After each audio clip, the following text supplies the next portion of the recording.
Shalawam, Israel. I'd like to give all praises, honor, and glory to YAHAWAH, YAHAWASHI. Double honor to the apostles and the elders of Great Millstone, and Shalawam to Lek out there doing this work of faith and live with love, true sincerity. I want to get into a quick topic entitled Utterances of the Spirit. With that, this is Romans chapter 8, verse 26. Likewise, the Spirit also helpeth our infirmities, for we know not what we should pray for as we ought. But the Spirit itself maketh intercession for us with groanings which cannot be uttered. Now, it said what? The Spirit itself maketh intercession for us with groanings which cannot be uttered. Okay? Utterance is a saying. So, when you truly look at it, you may have certain groanings for certain things within his lifetime in which you truly don't know why. And as we always use the common scripture, 1 Corinthians 14 and 32, the spirit of the prophets is subject to the prophets. We know if we were a prophet back then, we were going to be a prophet within today's time. But why is that? Okay, because at a certain point within our lifetime, this current lifetime, the Lord put that spirit of groaning within us.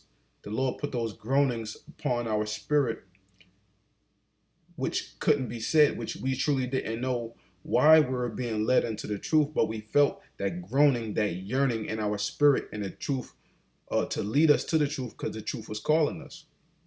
Okay? So you have these different utterances of the spirit, which at the time in which they're happening, you truly don't know why they're happening or what's going on or why you may like a certain thing, or why you may gravitate towards certain brother, like the example, the apostle mentioned, you may have, met this brother before, or you may have rolled with him in the old carnation. Y'all may have been, two prophets traveling in the land, or you might have had a prophet and a scribe, so on and so forth. Okay. So when we look at it on that plane, that's exactly how these things happen. Or for a quick instance, you may like a certain type of woman. You might like your woman tall, nice hips, coat bottle shape, whatsoever, what have you.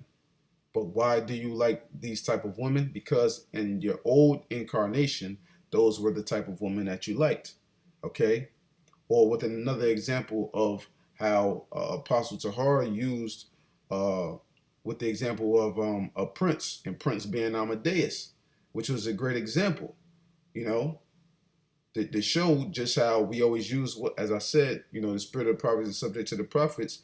He was a magician back then. He was a magician within today's time. Okay? Or another quick example, you have basketball players today, you have football players today, you have boxers, you have different athletes, you have UFC fighters, martial artists, so on and so forth. Why are they into the things that they're into now? Because like you had the time of, the Greeks and the Romans, when they put Jake into the Olympic Games, had Jake fighting against each other, doing duels, gladiator battles, so on and so forth.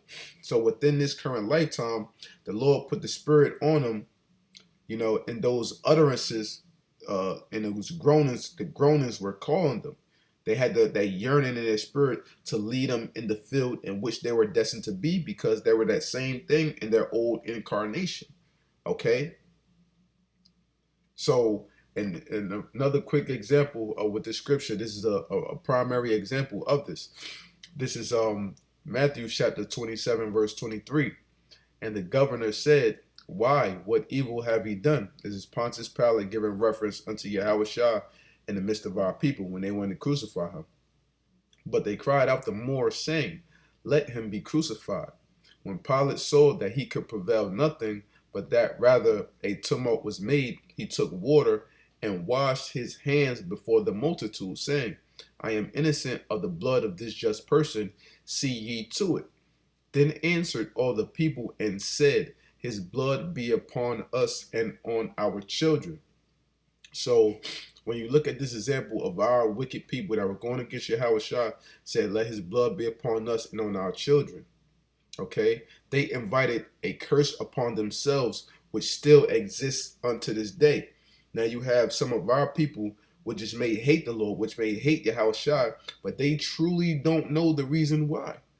But it goes back unto this curse, okay, in Matthew chapter 27, verse 25, Matthew 27 and 25, that they invited upon themselves. So within this current lifetime, the Lord put the Spirit upon them, okay, and they had those certain groanings, you know, that they didn't know why they were coming upon them, but they had those certain groanings, and then they started formulating the thoughts within their mind and just, oh, I hate the Lord. I hate the, for whatever reason it may be. Now they hate the Lord, okay, because they invited this curse upon them, which was a generational curse, according to this scripture here too.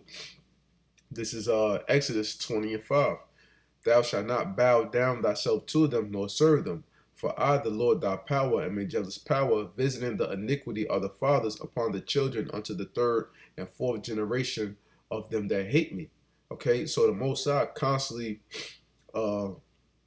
visits the sins down to the third and fourth generation that are passed down. It's a generational curse. So back into Matthew's 27 and 25, that's what our people invited upon themselves, a generational curse.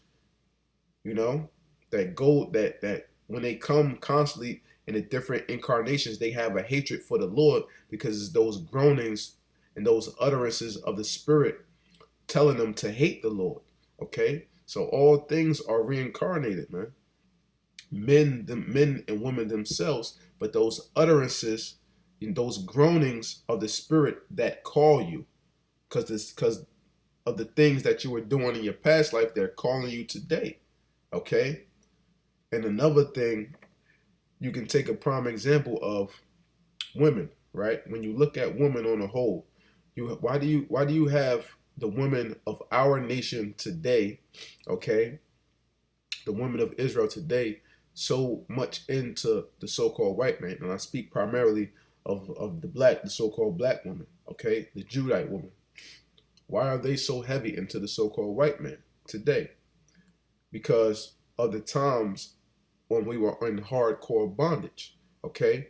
And they were made bed wenches and servants unto Esau, okay? And Esau would take them and rape them at will. So being forced in that predicament, they got used to it. They got accustomed to it. And some even liked it. No, no, Master, please. Don't send me away, Master. Quiet. Please don't send me away. Please, don't make Please, so much Master. noise. Pleasure me. Pleasure me. What? Please, Master. It would be so good with you, Master. Are you really a virgin? Oh, no, child. You see, if you must do it, it would be better with someone your own age and perhaps color. You mean with a black man, Master? No, no. I don't like black men, Master. No, Master. I can't stand black men. You know, you have images and some scenes in certain movies where, you know, these Edomites, they had our women dressed up in nice dresses, had them in a big house with them, so on and so forth. Okay? So when you look at times of today, and you have different examples out here, you know, on the internet and on YouTube of our women saying that they're in love with the so-called white man. My first topic is gonna be why I love white guys. Like, you know, with a white guy, there's just too much sexual chemistry. Like, I don't know. I just love white guys. I don't know. I just love white guys. But why is that? Because those groanings of the Spirit, which can't be uttered, have called them to be into the so-called white man and savvy, which goes back to their old incarnation of them being bed wenches unto the so-called white man. And also, too, you have the reverse.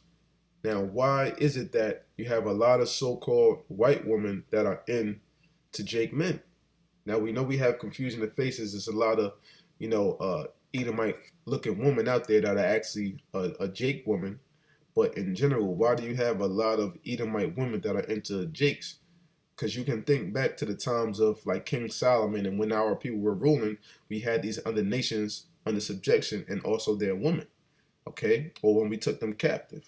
But primarily what I think of when I say that, I have this example, these two examples here with these pictures, okay? These are actual paintings. And this one to the right, This one is known as the Sultan Pardons. Okay, now this is an example of an Israelite. Okay, they were known as the Moors at this time. Okay, the Sultan means power or ruler. So this was the Sultan, which was an Israelite, and who he has at his feet? An Edomite woman. Okay, an Edomite woman, because we had them under subjection and they were our bed wenches. Now you have to the left, this painting is called The Favorite. You have here another Jake, okay, and what he has here, his favorite Edomite. That's why this is entitled The Favorite, okay. So these are the different examples, okay, of why you have so-called white women, you know, into Jake today, because of the times of the Moors and times where ruled like King Solomon, so on and so forth, when we had them under subjection.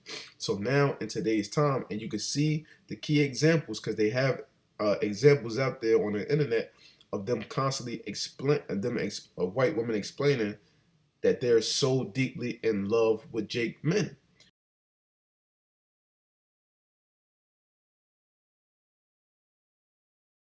Do white girls like black guys? Yes! We love black guys! Absolutely. Absolutely not. Why is that? You gotta elaborate now. Just the life. Such a spirit within them. Do white girls like black guys? That's the question. Yeah!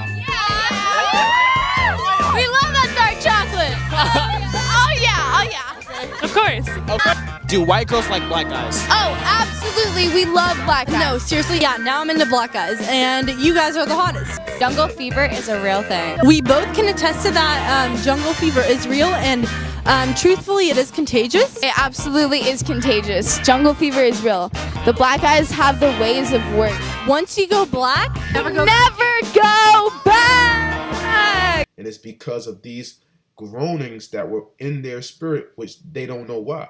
You may have some women just say, I just love black men, okay? But they don't know why, but it's because of those groanings and utterance of the spirit, okay? So, you know, pretty much that's how, you know, this pretty much works. You know, I pretty much, you know, repeated myself with these examples, but I just wanted, you know, it to really stick, you know? So I just hope this lesson was edifying, you know, of me showing that the utterances of the spirit, you know, are brought down through our different reincarnations right along, you know, with us, you know. So, you know, with that, you know, I'd like to give all praises, honor, and glory to YAHAWASHI, double honors to the apostles and the elders of Great Millstone, and Shalawam to the elect out there doing this work of faith and labor of love, truth, sincerity. Shalawam, death to America.